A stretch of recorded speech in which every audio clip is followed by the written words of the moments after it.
So hello and welcome to Paramount Academy everybody. I am your educator Weber, and in this video we are going to learn grade 10 English grammar chapter voice. So without making any further delay, let's get started. In the very beginning, let's address this question. What is voice? Voice का मतलब होता क्या है?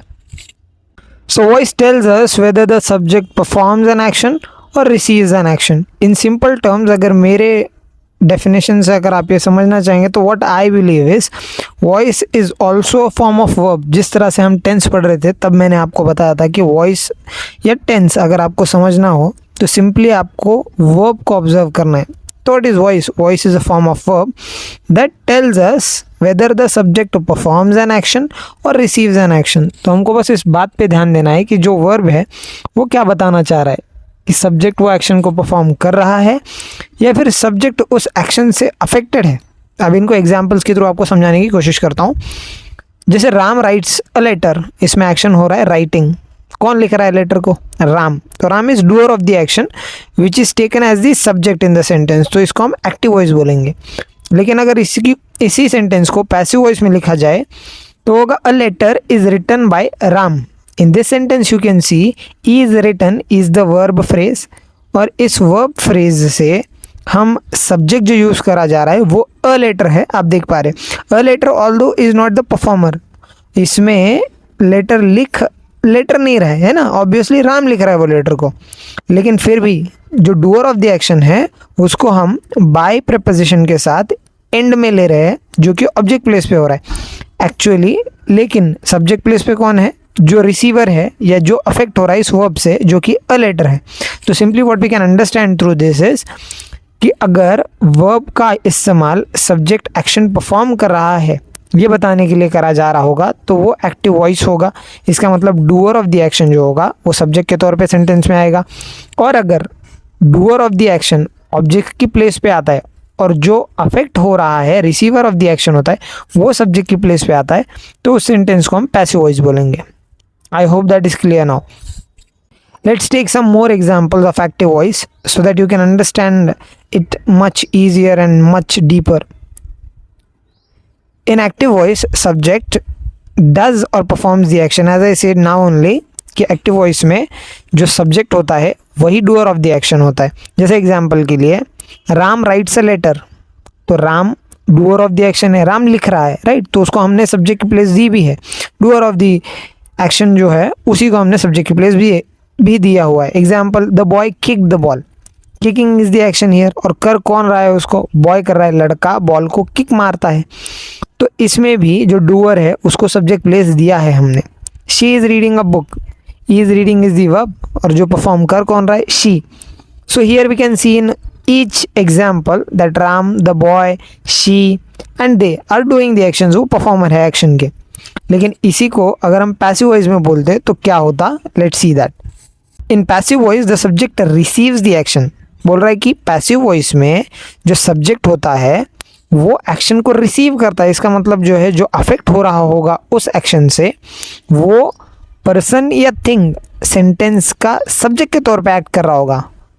इसका structure होगा object plus appropriate form of be plus V3 by plus subject. And when we say object we mean by object used in the active voice. active voice sentence में जो object होगा वो passive voice में subject बनेगा. हालांकि इस sentence में वो subject है ना कि object. let me give an example. a letter is written by Ram. यहाँ पर a letter subject है, object नहीं.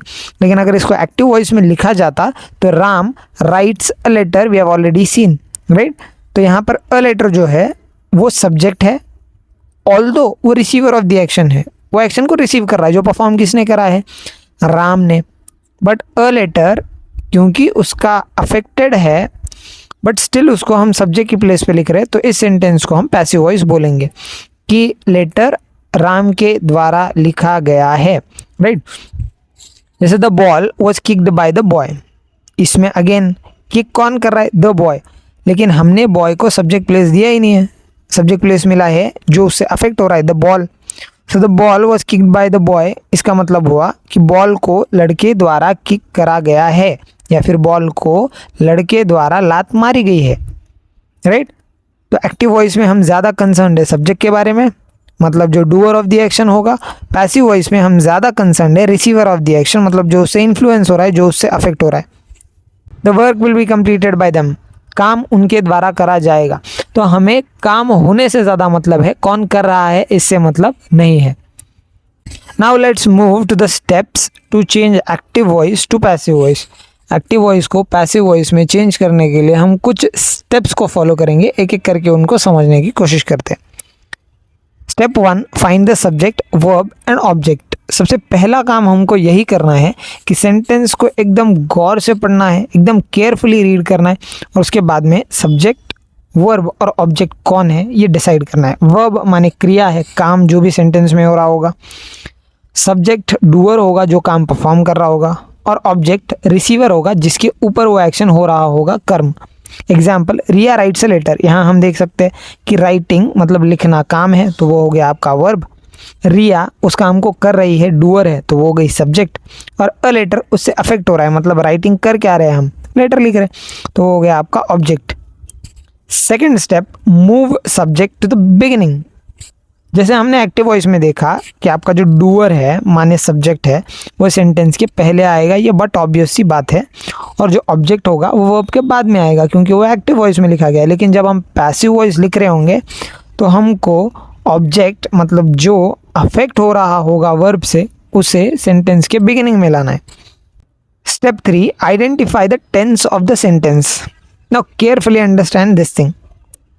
हम किस तरह से पैसिव वॉइस में एक्टिव वॉइस को चेंज करेंगे, ये डिपेंड करता है कि आपका एक्टिव वॉइस सेंटेंस किस टेंस में है। We have already studied tense. If you have not gone through, I request you to go through my previous videos and you will get it. So पहले हमको identify करना है, जो 12 tenses होंगे उनमें से किस टेंस में सेंटेंस लिखा गया है उसको हम एक बार आइडेंटिफाई कर लें। उसके बाद में हम अपने पैसिव वॉइस सेंटेंस को फ्रेम कर सकते हैं। First thing first, understand this that only 8 tenses can be transformed or changed into passive voice. Any of the perfect continuous tense or future continuous tense can never be made into passive voice. वो कभी भी passive voice बनाए नहीं जा सकते। तो simply आपको याद रखना है कि 8 ही टेंसेस है जिनको आप पैसिव वॉइस में बना सकते हैं या फिर पैसिव वॉइस में कन्वर्ट कर सकते हैं। Now fourth step, choose the correct helping verb according to the tense. जैसे मैंने बताया कि आपको करेक्ट हेल्पिंग वर्ब चूज करना पड़ेगा डिपेंडिंग अपॉन द टेंस कौन सा होगा। फॉर एग्जांपल सिंपल प्रेजेंट है तो इज, एम, आर यूज करेंगे हम पैसिव वॉइस में। अगर सिंपल पास्ट होगा तो वॉज, वर यूज करेंगे। अगर प्रेजेंट कंटिन्यूअस है तो इज, एम, आर, बीइंग का इस्तेमाल करा जाता है। अगर पास्ट कंटिन्यूअस है तो वॉज, वेयर, बीइंग का इस्तेमाल करा जाता है। I will give you the structures, although ये सारी चीज़ें मैं लास्ट में अलग से पढ़ाऊंगा ही, बट आपको एक आइडिया देने के लिए बता रहा हूँ किस तरह से स्ट्रक्चर चेंज करेंगे। Next step 5, change the main verb into V3 means past participle form. This is a permanent step you have to keep in mind. आपका पैसिव वॉइस का जो मेन वर्ब होगा वो हमेशा V3 मतलब पास्ट पार्टिसिपल फॉर्म में ही होगा।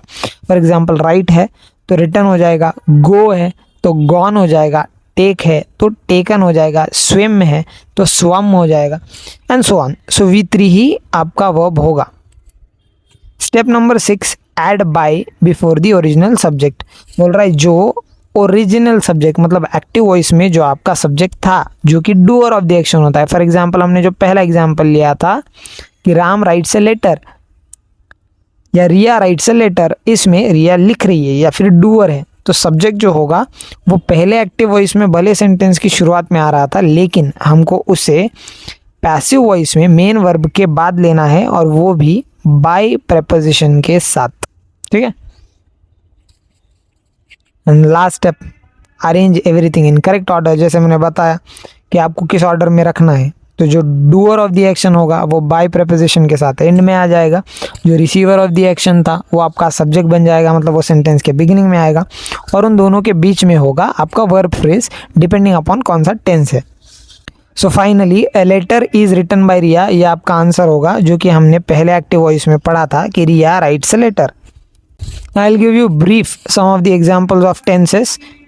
I won't be able to give all because सारे tenses मैंने आपको ऑलरेडी पढ़ाए हुए हैं। ये नोट्स में स्ट्रक्चर्स सारे आपको शेयर कर दूंगा डिस्क्रिप्शन में, आपको उसको रेफर करना है and one by one just practice each and every tense so that you can get even more perfect into voices. So let's try to understand simple present tense. जैसे मैंने बताया था, सिंपल प्रेजेंट एक्टिव स्ट्रक्चर वही है जो हमने already पढ़े हुए टेंसेस में, सब्जेक्ट प्लस V1 और V1 SES object depending upon कौन सा सब्जेक्ट होगा.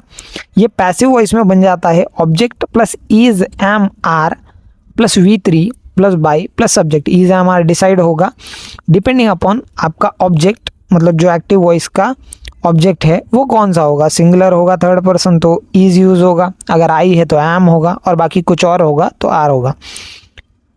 So examples, she writes a letter बन जाएगा a letter is written by हर.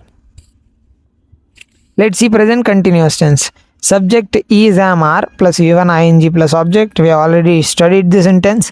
ये पैसिव वॉइस में बन जाता है ऑब्जेक्ट प्लस is am और are whatever is the verb depending upon the object. मतलब जो हमारा ऑब्जेक्ट होगा वो क्या है उस पर डिपेंड करेगा, is am या are यूज करेंगे, ना कि पहले एक्टिव वॉइस में क्या था उससे कोई मायने नहीं रखेगा. फिर being plus V3 plus by plus subject. For an example, she is writing a letter. ये बन जाएगा a letter is being written by her. Let me remind you कि आपका इज एम और आर जो हेल्पिंग वर्ब होगा वो passive voice में डिपेंड करेगा आपका ऑब्जेक्ट क्या है, ना कि पहले वाले सेंटेंस में क्या लिखा था. A letter is being written by her इसलिए लिखा है क्योंकि लेटर सिंगुलर है और थर्ड पर्सन है. अगर लेटर की जगह लेटर्स होता तो क्या आता, कोई बता पाएगा? Just think about it. तो we would have used letters are being written by her. ठीक है, so we won't mind what has been written in the active voice sentence. इससे कोई मायने नहीं रखता कि कौन सा हेल्पिंग वर्ब पैसिव वॉइस में यूज होगा. अगर एक्टिव वॉइस में लिखा होता कि शी इज राइटिंग लेटर्स तो आंसर होता letters are being written by her. I hope all of you understood. So we have completed our concepts on voice. This was just the very basics of voice. I will upload part 2 which will consist of some of the advanced concepts of the voice. With that said, I hope all of you have understood. For today, I take your leave. Bye bye.